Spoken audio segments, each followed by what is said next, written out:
Yes doctor. అయితే present సిచ్యువేషన్లో ఇంతకు మునుపు ఈ డయాబెటిక్ లేని పేషెంట్స్ కరోనా బారిన పడిన తర్వాత చాలా మందికి ఈ మధుమేహం చూస్తున్నాం డాక్టర్. రీజన్ ఏంటి? అది అలా కంటిన్యూ అయ్యే అవకాశం ఉందంటారా?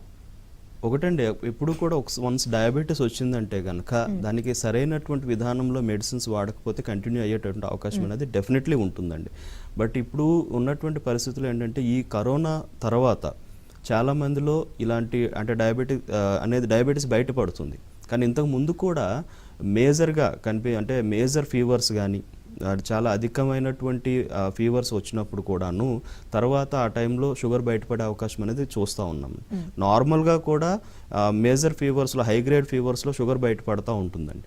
సో దాని తర్వాత కూడా కంటిన్యూ అవ్వడం కూడా చాలా మందిలో చూస్తామండి. అలానే కరోనా అనేది ఏంటంటే ఇది కంప్లీట్గా మన యొక్క మెటబాలిజం పూర్తిగా దెబ్బతీసేటటువంటి కండిషన్లోకి వెళ్తుంది కాబట్టి బాడీ యొక్క సిస్టమ్ పూర్తిగా డౌన్ అవుతుంది, డల్ అవుతుంది కాబట్టి ఆటోమేటిక్గా ఏదైనా డిసీజ్ టెండెన్సీస్ లోపల ఉన్నవి కూడాను ఆ ఇమ్యూనిటీ ఎప్పుడైతే డౌన్ అవుతుందో అప్పుడు బయటపడే అవకాశం అనేది ఉంటుంది. ఆ విధానంలోనే చాలా మందికి ఏంటంటే షుగర్ అనేది బయటపడడం జరుగుతుందండి. బట్ వన్స్ బయటపడ్డాక దానికి సరైన జాగ్రత్త తీసుకోవాల్సిన అవసరం అనేది ఉంటుంది. సో ఫుడ్ పరంగా కానీ మన లైఫ్ స్టైల్ పరంగా కానీ వీటన్నిటి పరంగా అలాగే మెడిసిన్స్ కూడా.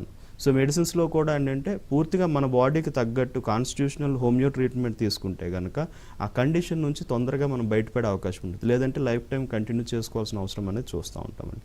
సో కరోనా లాంటి major fevers, high grade fevers కానీ వేరే అదర్ కండిషన్స్ వల్ల కూడాను డయాబెటీస్ బయటపడే అవకాశం అనేది ఈ మధ్యకాలం చూస్తూ ఉన్నామండి.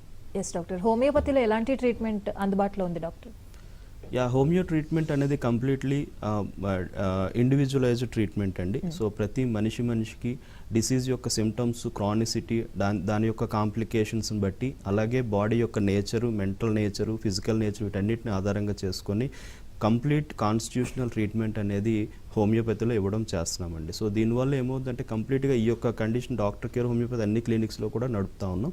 సో దీనివల్ల ఏంటంటే సిస్టమ్ ఏదైతే డ్యామేజ్డ్ కండిషన్లో లేదా డిరేంజ్డ్ కండిషన్లో వెళ్తుందో దాన్ని మళ్ళీ రీఅరేంజ్ చేసుకుంటూ, రెగ్యులేట్ చేసుకుంటూ కంప్లీట్గా అది నార్మల్గా పనిచేసే విధానంలోకి తీసుకువెళ్ళడానికి హోమియో ట్రీట్మెంట్ అనేది ఉపయోగపడుతుందండి.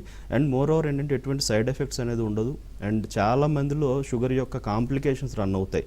ఈవెన్ దో వాళ్ళు చాలా రకాల మెడిసిన్స్ యూజ్ చేస్తున్నా కూడా కాంప్లికేషన్స్ అనేవి వస్తాయి. 5 years తర్వాత లేదా 6 years తర్వాత 2 years తర్వాత ఇట్లా ఆ కాంప్లికేషన్స్ అన్నింటినీ కూడా మన హోమియోలో పూర్తిగా మనం అరికట్టవచ్చు. పూర్తిగా బాడీని హెల్దీ స్టేజ్ తీసుకురావచ్చు. వితౌట్ ఎనీ సైడ్ ఎఫెక్ట్స్ మనం పూర్తిగా నార్మల్ చేసుకోవచ్చు అండి. Right. Thank you so much doctor. ఈ మధుమేహం ఎందుకు వస్తుంది, ఎటువంటి జాగ్రత్తలు తీసుకోవాలి అండ్ హోమియోలో ఎటువంటి ట్రీట్మెంట్ ఉంది, చాలా చక్కగా వివరించారు. థ్యాంక్ యూ అండి. Thank you.